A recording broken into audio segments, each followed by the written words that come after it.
दोस्तों, आज की ये कहानी इंडियन आर्मी की है।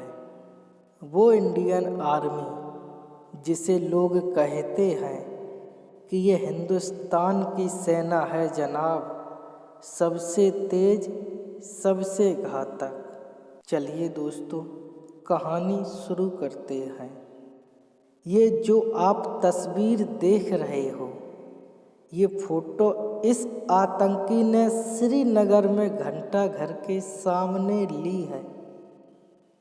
इस सेल्फी को सोशल मीडिया पर डालने का मकसद सिर्फ यही था कि इंडियन आर्मी को बताना कि देखो, मैं श्रीनगर में आज़ाद घूम रहा हूँ, जो कर सकते हो कर लो।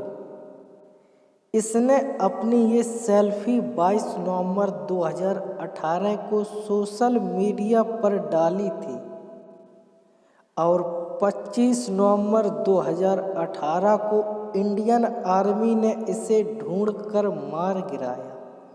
ये कहानी लेने का सिर्फ यही मकसद है कि हम सभी देशवासियों को ये बताना चाहते हैं कि इंडियन आर्मी कोई छोटी मोटी ताकत नहीं है, बल्कि इसकी इंटेलिजेंस इतनी स्ट्रॉन्ग है कि अगर ये चाहे तो कुछ भी कर सकती है।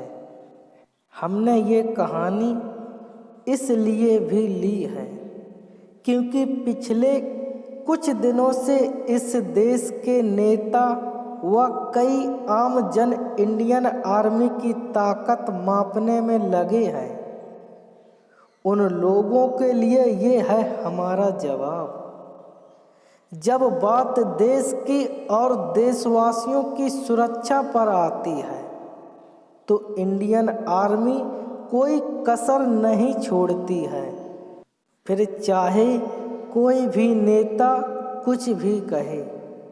हमारे देश की आर्मी किसी की नहीं, ये वही करती है जो देश हित में है, और इसलिए शायद हमारी सेना को सबसे घातक माना जाता है। इस आतंकी को पकड़ने के लिए इंडियन आर्मी ने कोई कसर नहीं छोड़ी और सिर्फ 3 दिन में इसे ढूंढकर मार गिराया।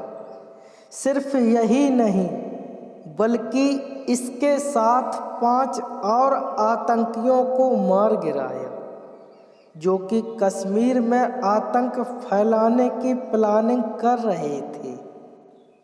इस मुठभेड़ में राष्ट्रीय राइफल्स का एक जवान शहीद भी हुआ था।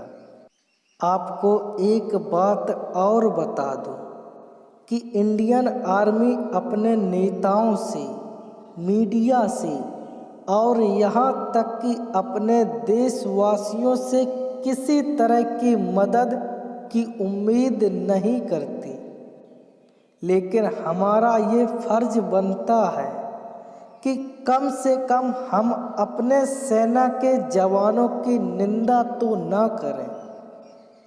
अगर हम उनके लिए कुछ नहीं कर सकते तो कम से कम देश की सुरक्षा के लिए उनकी इज्जत तो कर ही सकते हैं। चाहे धूप हो या बारिश, चाहे तूफान आए या बाढ़, हमारी सेना के जवान हर समय हमारी सुरक्षा के लिए बॉर्डर पर तैनात रहते हैं, जो कि बहुत बड़ी बात है। अगर हम खुद ही अपने जवानों का हौसला गिराते रहे तो कहीं ऐसा ना हो कि हमें अपना घर छोड़कर किसी दूसरे देश में आसरा लेना पड़े।